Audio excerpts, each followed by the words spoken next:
my channel. If you're new here, my name is Brittany and I'm a content creator providing content creation tips and tricks for new and beginning content creators, UGC creators, and I also provide a little bit of productivity tips in the mix as well. Today we're going to be talking about a topic that is thrown around a lot towards new creators trying to figure out what type of content they want to post, which is picking a niche. We're going to go through and kind of unveil the truth about selecting a niche and breaking down essential tips and tricks that can kind of help you choose the right path for your content. But before we dive in, don't forget to subscribe to this channel for more content creation tips and tricks just like this one, and be sure to hit your push notification bell so you know exactly when I'm posting. Okay, so let's get one thing out of the way first. There is definitely no such thing as a perfect niche. A lot of creators do stress this, thinking that, you need to find some type of golden topic or whatever to have within your content that will guarantee your success as a content creator. But in reality, finding a niche is finding something that is going to work for you. This could be your passions, your skills, your unique perspectives on different topics, different things. Those things are what's going to really make your content stand out. So I definitely would not recommend pressuring yourself into finding like the right niche, because there's no right niche. It's literally what you like, what you want to see for your content, what you would be interested in watching is pretty much going to be that. So instead of stressing about that, I would suggest you guys focus on something that you genuinely enjoy talking about and is something that you could also provide value on. Now let's get into how to identify your niche. To do this, you should ask yourself a few questions. Questions like, what are you passionate about? What topics can you talk about endlessly?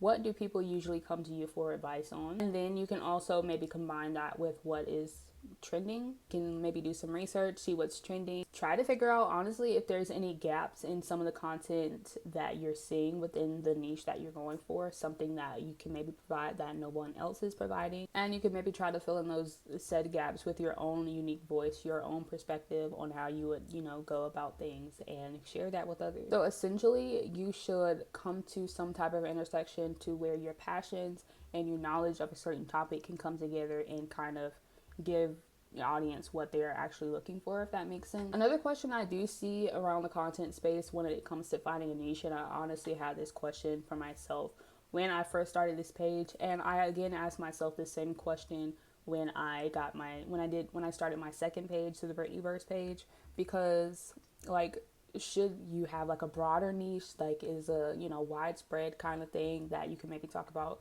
anything as long as it relates to these like certain topics that you're trying to go for, or should your niche be like just straight ahead, narrow, like this is just what I'm going to be talking about and this alone? So both definitely have pros and cons. Like a broad niche, like something like fitness, it definitely gives a wide variety of topics that you can talk about when it comes to fitness. But like competition or whatever is stiff because a lot of people post fitness content. But like on the other hand, if you do like fitness for people with busy schedules, that is something more like straight line, something that is maybe different from all the other variations of content that people are creating around fitness. So that can kind of help you stand out when it comes to your content if you're posting something like that. But I'd say maybe if you're trying to go that route, or if you can kind of take your own example from the one I just said, make your niche something that is broad enough to have variety, but narrow enough to kind of carve out your own space within it, if that makes sense. And over time, as you grow and experiment and evolve with your content,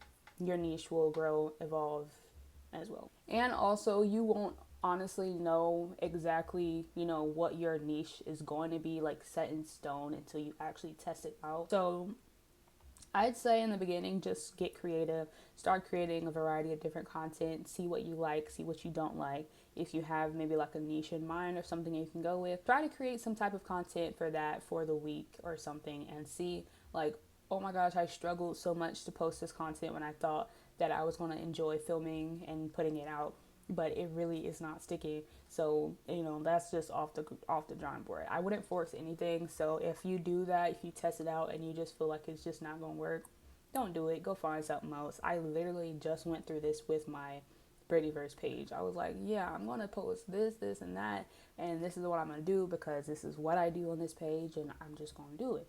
But then it was just like,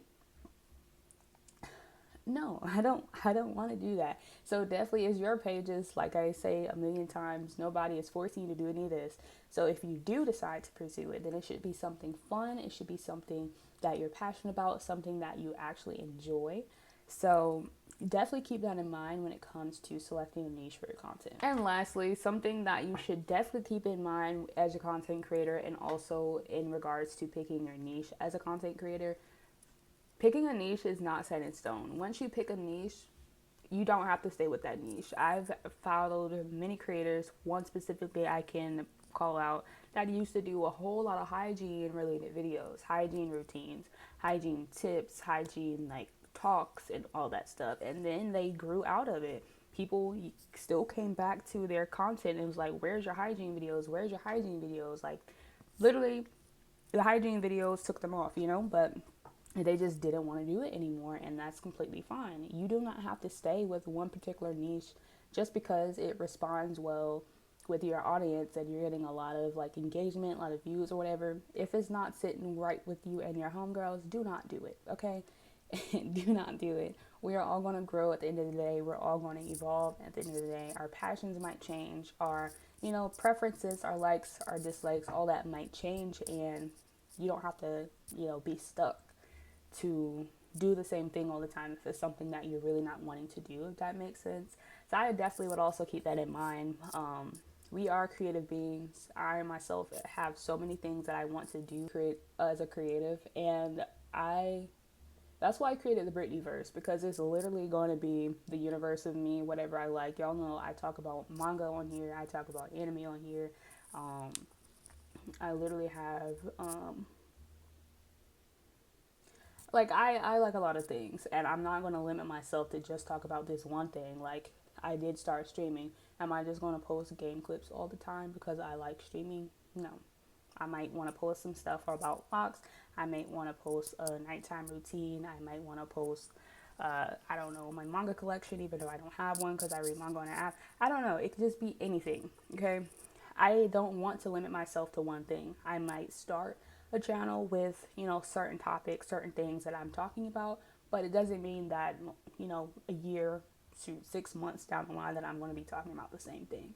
And you don't have to either. So definitely don't be afraid to change, especially if it works better with your interests and what your audience wants to see. Right, and there you have it. Niche selection does not have to be as hard and as stressful as people may seem.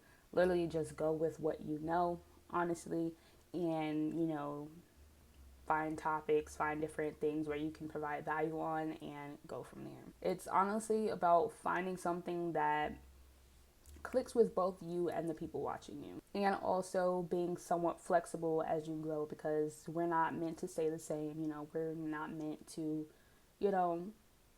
not want to change should be something that should come naturally as you grow as a person. If you found this video helpful, be sure to hit the like button and comment down below if you've struggled with finding a niche, or if you kind of got your groove of things and how you want to go about creating content for your channels. Let me know down below. I would love to hear from you. And of course, don't forget to subscribe to this channel for more content creation tips and tricks just like this one, and also hit your push notification bell so you know exactly what I'm posting, which is currently Fridays at 4 p.m. Eastern Standard Time on this channel. That all being said, thanks again for watching today's video, and I'll see you all on the next one. Peace.